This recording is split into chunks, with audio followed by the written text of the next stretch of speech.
September 12th, 2021. We are talking about the last two chapters in the book, Evolution in Two Worlds, Chapter 19, Morbid Predispositions, and Chapter 20, Microbial Invasion. So this has been a great book for people who want to get down into the detail, the nitty-gritty of what spirits tell us about the evolution of spirits and in concert with the evolution of our physical bodies. Now, remember that we are both, right? We are connected with both. Our physical body is connected to our spirit. And let me show this in the stream here. I'm showing a picture of the spirit, which is a logical piece of energy, right? The perispirit recovers our body and it connects to every cell in our body. And then our body, which is temporary. We come and go with our bodies. Each life, we have a slightly different body. It could be different race, sex, height, whatever. That's just a typical covering. I compare the body like a ride at Disneyland. And I don't know if anybody's been to Disneyland and ever been on the Mr. Toad's Wild Ride. I grew up close to Disneyland, not more than a quarter mile away. And Mr. Toad's Wild Ride, there's all these little old, 1900 age cars, and you go on a car. It could be purple, could be green, and you go on a car. You go through the ride and you get off. And so the you is there, but you are in this different car. It's the same thing with our bodies. Simplistic example, but same thing with our bodies on Earth. We are in that car for the ride. And then we get out of that car, that body, and we're back to the real world. So, and also before again, please, if you're interested in Spiritism, please read the Spirits book. You can get it downloaded on PDF. It's free. Just type in Alan Kardec's space PDF, and then on my website, nwspiritism.com, you can click his picture and you can go to the FEB bookstore and buy it, or the Amazon bookstore. But, I got mine first on PDF. Then I bought a paperback copy, which I read all the time, and we talk about in our God at Home meetings. Okay, let me get to the last two chapters. Okay, chapter 19, Morbid Predispositions. How can we grasp the existence of morbid predispositions of the spiritual body? The answer is we must not forget that imprudence and idleness are responsible for many infirmities, such as circulatory disorders resulting from gluttony, infections from bad hygiene, nervous imbalances caused by addiction, or exhaustion due to various excesses. Generally speaking, however, the etiology of the long-lasting diseases which afflict and decimate the physical body finds its underlying cause in the spiritual body. So that's an important thing. And he even says the long-lasting diseases. So if we talk flu and colds, things like that, an occasional food poisoning, those are just things that happen as part of life. But the major diseases are usually pre-planned for us. Now carry on. The memory of various serious wrongs, especially those that lie repressed in the spirit, without release and correction, acting as relief valves for the hidden wounds of repentance, creates in the mind an anomalous state that we may classify as an area of remorse, around which the living and continuous wave of thought starts to coil itself in a closed circuit, casting an ongoing reflection on the part of the physio-psychosomatic vehicle connected with the remembrance of persons and circumstances associated with the wrong. With this fixed idea established on this nodule of imbalanced energies, it is indispensable that reparatory efforts counterbalance our sickly way of being so that we can feel exonerated or fully redeemed of this or that inner burden before the divine law. Now, the way it's written is almost like it happens because we have remorse subconsciously. But my interpretation is that we have a remorse while we're in the spirit world.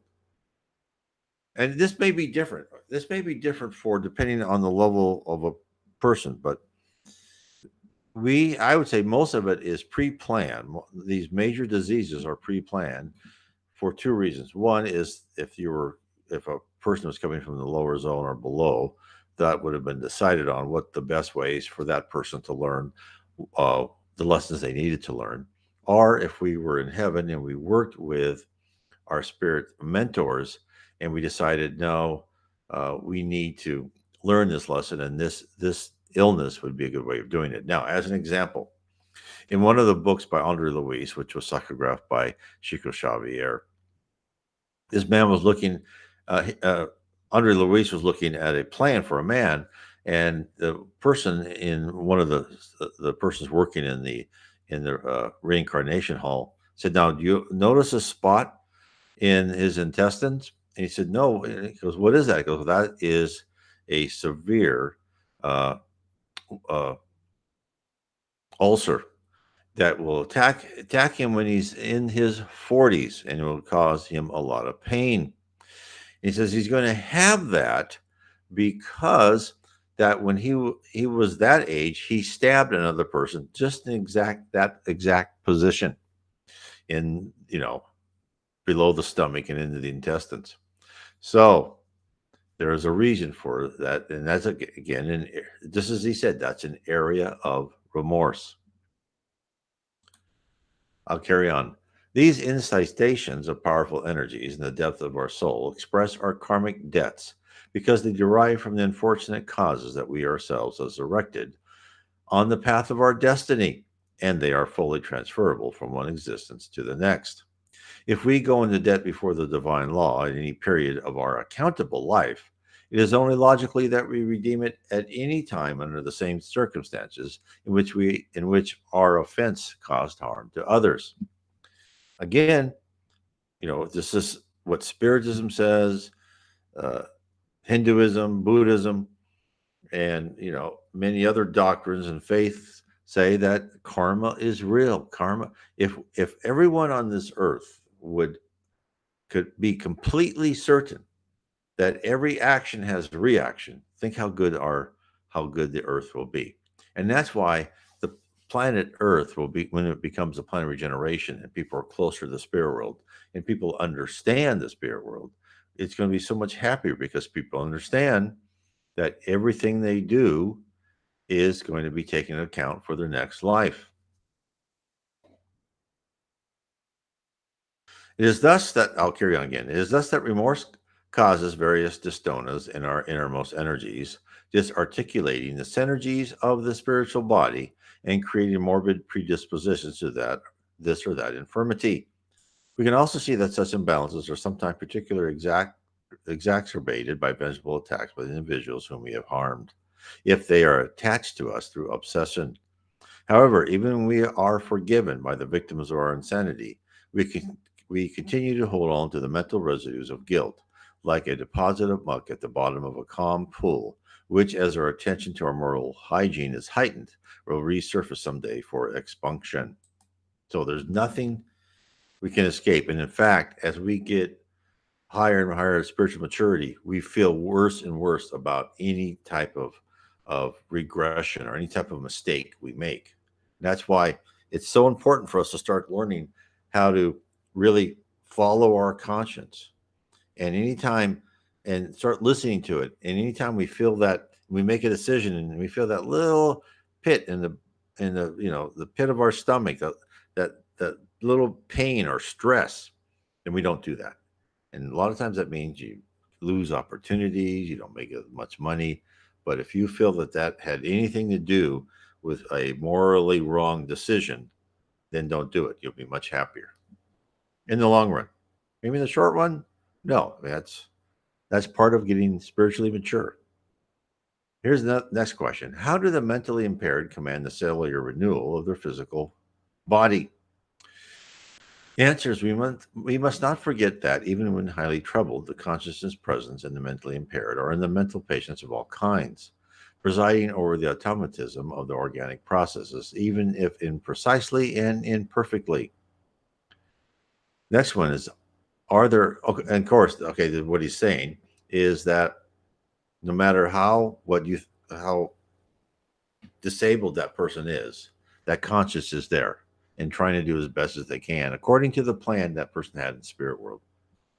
Next question: are there ovid parasites which vampirize discarnates? I mean, those parasites, what they're talking about, are these things like the size of a football, right? And they're humans, but they're humans that are caught in this loop, and they lose their paraspirit. They become very primitive.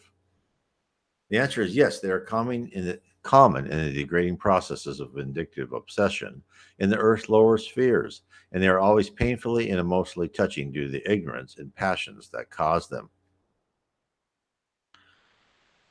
And a lot of times, is spirits who wish revenge will utilize these ovids, and they'll connect them to people that they are trying to obsess, to rob them and to guide them into bad paths, to make them more mentally ill. It's very sad.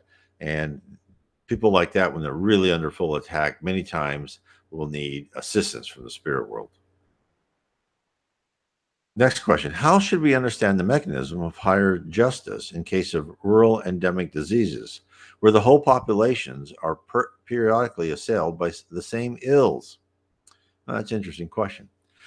The answer is endemic diseases are almost always diseases that beset groups of people or regions, and it depends solely on local cause. Thus, despite the individual karmic cases that are aggregated by their influence, we need to see them as pertaining to the area of hygiene, which humans are naturally compelled to improve as a necessity for overall progress. Interesting. The next question: in the comatose state, where is the patient's psychosoma, with the physical body or away from it? In the comatose state, the imprisonment of the spiritual body within the physical framework or its partial freedom from it depends on the patient's mental state. So they're not really answering that very well. And I think it all depends on the patient's disability, on the patient's pre-planned destination, determination. So it's probably one of those things that they're just not going to tell us the answer at this point in time.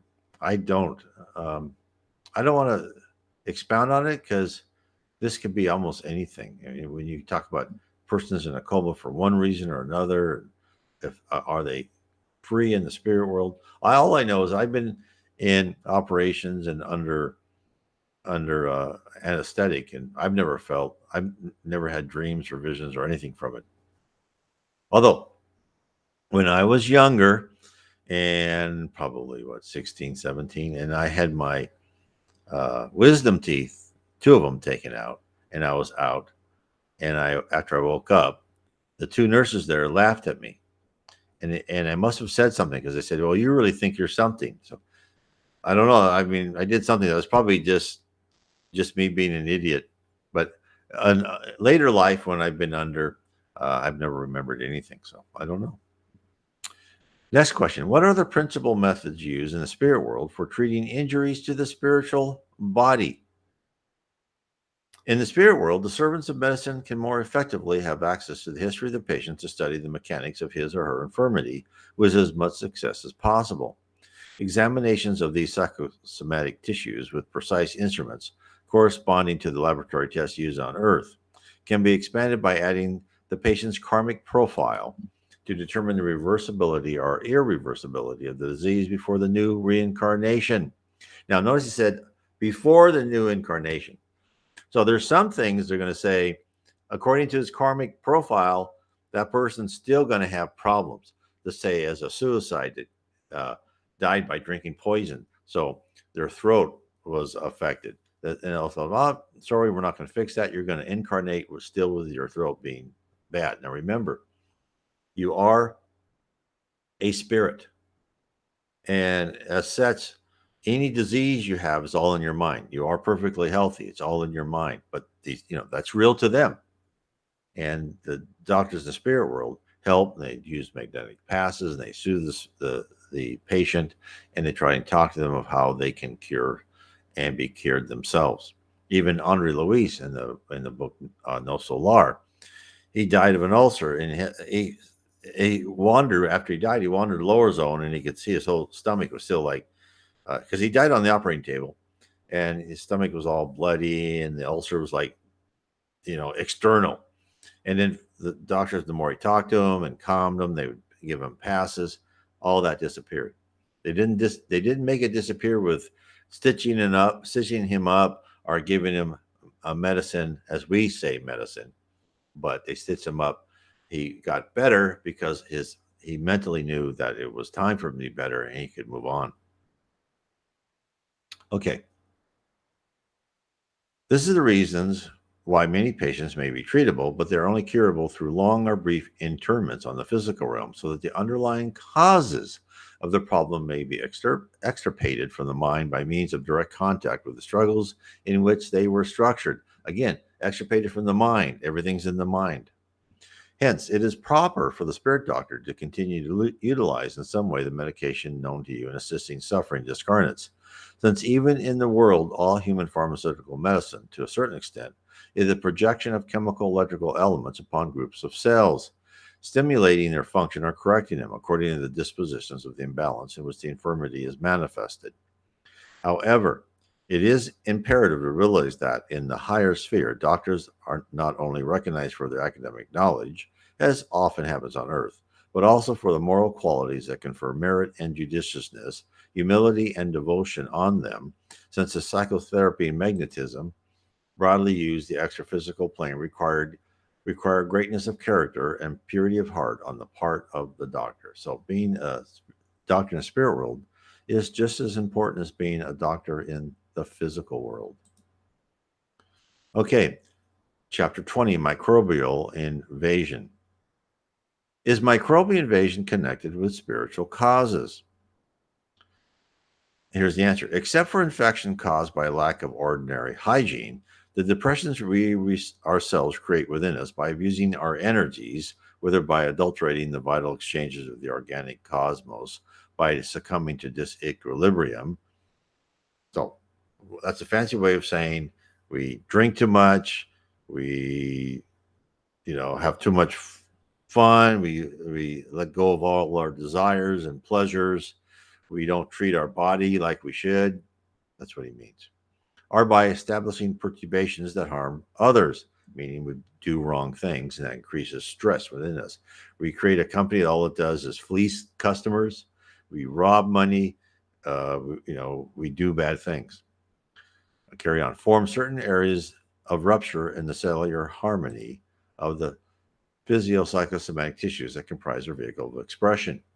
When this malfunction occurs, the entire area affected by the maladjustment becomes susceptible to microbial invasion like an unguarded site.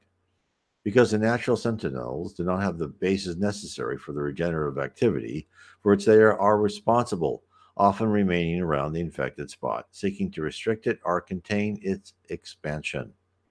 Now, I wonder, when I was young, I always had sore throats, and I was susceptible to strep throat.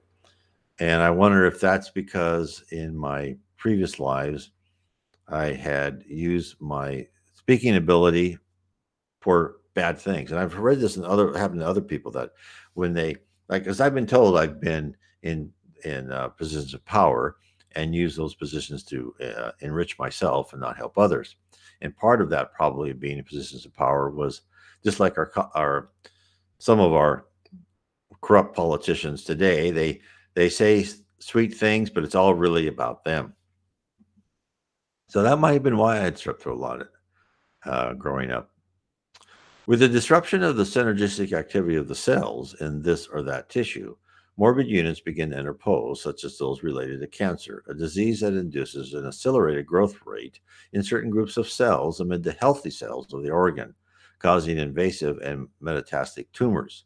We must understand, however, that in the beginning, this mutation was connected to a determined dystona that originated in the mind, whose vibrations over the disorganized cells had the effect of X-rays or ultraviolet radiations that are applied incorrectly.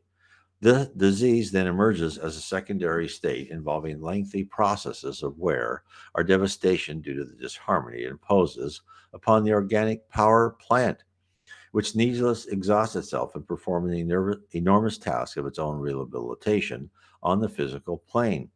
When the patient lacking an attitude of moral renewal, without humility, patience, or a spirit of service and devotion to the good, cannot assimilate the beneficial currents of divine love that incessantly circle around all creatures through distinct and countless agents, stimulating all for the maximum advantage of life on the earth. So, I think in essence is a lot of these major diseases were pre-planned in order for us to pay for past wrongs. And although some of them are lessened because of how we improve ourselves into this life. And then for a lot of people, we cause these by what we do on this world, by just creating more and more stress, by bad behavior, by by excess behavior, drink, drugs, all that will attribute to lowering our health.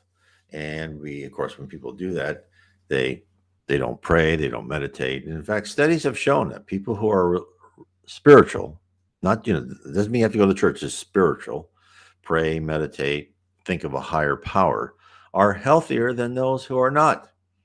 And that's given the same age group, all the other things. So I was just, that's one variable of looking at. And these people are healthier. That's because it's just like they said, they assimilate the beneficial currents of divine love that's constantly around us. It makes a big difference. So that's why in my book, How to Live Inner Peace Through Spiritism, it is so important for people to start listening to their conscience, start becoming more patient, becoming open, less malicious gossip, none, hopefully. And the more you can devote yourselves to the moral directives that your own conscience tells you, doesn't mean you have to be a dull person. I mean, you can still be funny and have fun and go places, but you need to treat others like the golden rule says. You need to be fair and honest, fraternal and charitable. You will live a much better life. Now, there might be still major illnesses that are going to occur to you because those are reflections of your previous life, but your next life is going to be vastly improved. And in my book, Inner Peace of Spiritism, it really does guide you through uh, steps to help yourself and prepare yourself to ascend when you are in heaven, because that is important. And it's all based upon a poem by Henri Louis that was sent to Chico Xavier. And it's just, the poem is just like short stanzas. And I just kind of go, what does this mean? How do I interpret it? And then how do you attain it? And carry on. But when, through the sympathy they arouse in their neighbor, patients adopt a behavior that is beneficial to themselves, physical energies find firm support in the solidarity and recognition that they absorb from all those who receive their direct or indirect assistance. Consequently, they're able to circumscribe the malfunction to benign neoplasms, which still respond to the organizing influence of the adjacent tissues. So things are not completely preordained, right? There are things set up, and through your own attitude and character, you have the ability to deflect. According to the same principle of relativity, which functions unequivocally between illness and patient, we have the incursion of tuberculosis, leprosy, brucellosis, bacterial endocarditis, Chagas disease, and many other diseases, not to mention the long list of all the morbid processes that would require a lengthy technical study. Generally speaking, nearly all of them appear as secondary phenomena in the areas disposed to disease, areas we form in our own body due to the imbalance of our mental energies, thereby generating ruptures or breaks at the point of interaction between the spiritual body and the physical body, through which the microbial salt we are most particularly vulnerable to insinuates itself because of the nature of our karmic debts. So, think of your spiritual body, which is controlling. I have a picture of the chakras, which Spiritism calls four centers. Think of your spiritual body when you are trying to be a good person as well as you can. It is controlling each of these chakras with as much efficiency as you can muster. things are going on all cylinders, right? As the old saying used to say. Now, when you are anxious and stressed and you did something wrong and your mind is, and your mind is the same as your spirit mind, is concentrating like, oh, is that right? Why did I do that? Why did I betray that person, etc.? Then your paraspirit doesn't control your force centers or your chakras as efficiently. And as those areas of the body become neglected or out of harmony, right? Because that's what passes do, they put us in harmony. Then there's problems that can occur. I'll carry on. With the assault established due to the crack in our vulnerability, symptomatic or asymptomatic diseases appear, stabilizing or spreading themselves according to the state of the mind, which may or may not work to renew its organic defense in a supreme effort of readjustment. It might also happen that through automatism, the mind accepts or refuses. Now, these can be trials. It may be that we are infected, and by the strength of our mind and by our virtue, we can stop that and be victorious through that trial, or we become, deeper into whatever problem we came into, and then that hits us. Depending on where it stands regarding the principle of cause and effect, the intromission of this or that pathogenic factor, destined to expunge it from in the form of suffering, the residues of the wrong that corresponds to the suffering implanted by it in the lives or bodies of others. However, we must not forget that continuous good generates continuous good, and that if we keep up our tireless activity for the good, all the evil we have accumulated is gradually mitigated, vanishing at the impact of vibrations of assistance coming to us from all those to whom we send a message of understanding and pure love, without the express need for us to resort to the help of infirmity to eliminate the residue of darkness that may still be incorporated in our mind. So again, what he's saying is, the more we work to transform ourselves, the more we work to become a better person, because that's all the spirit world wants. The spirit world doesn't want us punished for something we did wrong. They just want us to learn the lesson. Just like your child, you don't want to punish them just to be mean to them. You only punish them because, you make them sit down and do their homework after school. And if they don't, well, okay, no TV for the week for you, right? You're not punishing them just to try and torture them for the fun of it. No, you're trying to tell them, you need to have good habits, and this is going to make you a better person. The same way the spirit world. I'll carry on. Helping others create help for ourselves. That is why Jesus' principles, eradicating our animality, pride, vanity, greed, cruelty, and avarice, while exhorting us to simplicity, humility, unlimited fraternity, and unconditional forgiveness, establish a perfect immunological state in our inner lives, strengthening the power of our mind to defend itself against all the destructive and degrading elements that surround us, articulating our indispensable potential of evolving towards God. So, that is the end of the book. And I hope that was useful for you. And you can find every chapter of that book if you go to my YouTube site. And I'll go to and I'll show it to you on the screen so you can see how that looks. You can then go through it. And for those, let me bring this up screen. Window.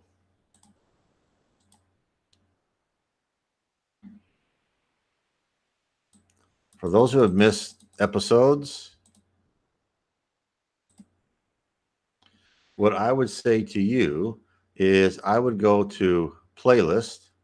Oh, go here. Let me take this off so you can see better.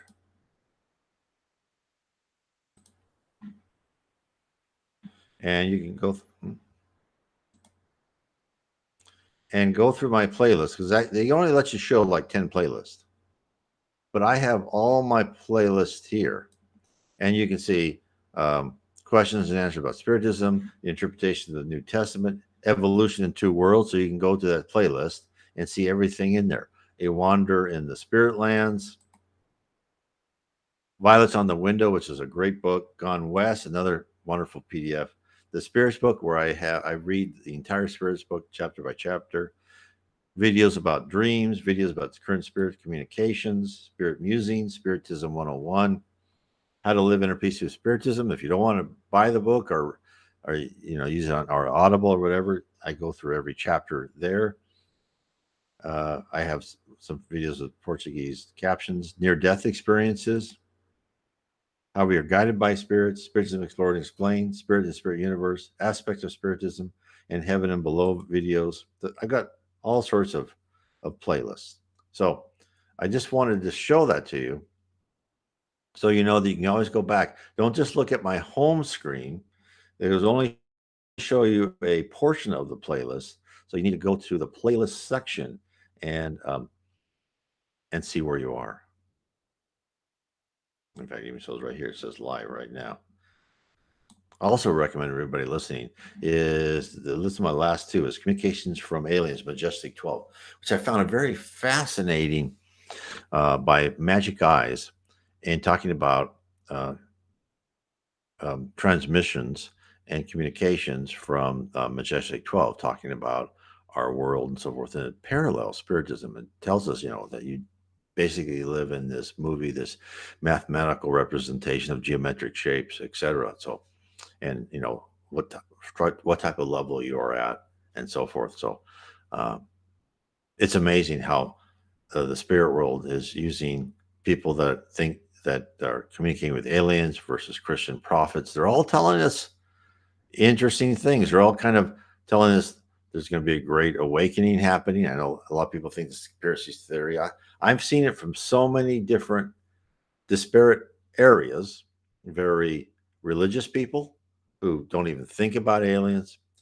Then from people who communicate to aliens, people communicate with spirits, to Spiritism ourselves, who say that we are going to go through some vast new experiences because we are transforming from a planet of atonement to a planet of regeneration. So stay tuned. I think life is going to become interesting, as the old Chinese curse is, may you live in interesting times. And yes, so yep, it's going to be, it will be interesting, I believe. Okay, so please join me. I'm going to go through the 1858 Psychology Review, Spiritism Magazine, and I'm going to go through that. I'm not going to use books that are copyrighted anymore. I think I want to make sure I can show the text, because people like that a lot more, like I'm doing with a Wanderer in the Spirit Land. So I'm going to show the text on that one. On Mondays, I have Q&A. And so please join on Mondays, and on Tuesdays I go through other literature, not from Spiritist mediums, but I compare and contrast of what they tell us versus what Spiritism tells us. So I try to explore everything, and the more you see these things coming from different areas and people saying different things, I mean, you spot ones that are complete outliers, but then you also spot the general trends. And you even see from from Hinduism, and let's say yogis where they'll say, because I was reading the autobiography of a yogi, that we are just light, and we make it what we will. We're not real, and that's true, and we are just light. If you look at light and when they talk light, I think they mean that it's energy plus some intelligence to it, and that's what we are too. We're not real, but we think we're real. We live in a objective world where we're told that we can do things, whereas the spirit universe is subjective, where we can create our own environment. Not that we do it perfectly, because we exist and coexist with other spirits, and higher spirits influence our thinking process, and we absorb and we adhere kind of to their processes and procedures until we go higher and higher. We can create our own environments more and more. So I want to say, everyone, God bless you and stay calm. This is going to be, I think, this whole arena of the area we're going through now is going to be exciting. Don't worry about it. It's all part of the plan. You're here. You've been put on earth for a very interesting time. And it's a time to learn. Don't get mad. Don't get sad. Just kind of look at it like you're looking at a movie. And you may see your own self as a character in that movie, but kind of get out of your body and look at it. So last, I'm just going to say, if you really want to understand, as a good introduction, after you've read the Spirits book, I would say, is read my book, The Spirit Realm. When I take all the different, what I've read and what I've learned from Spiritist authors, Allan Kardec, Leon Denis, Yvonne Piera, Waldo Franco, Chico, Xavier, etc., is what is our spirit realm? What is our physical realm? What we do as a spirit, and also the Reverend G. Val, and I just love. What are we as a spirit? How do we learn as a spirit? How do we ascend in heaven? How we are guided? What's our future? It's all there. And it's all there for you. You don't need to read my books. You can read all these other books by these Spiritist authors and find it out for yourself. So I'm not telling you anything that's not there in other formats. I try and give my interpretation, and I try to make it so people understand it maybe from a different point of view. That's what I give. So anyway, I want to say, everyone,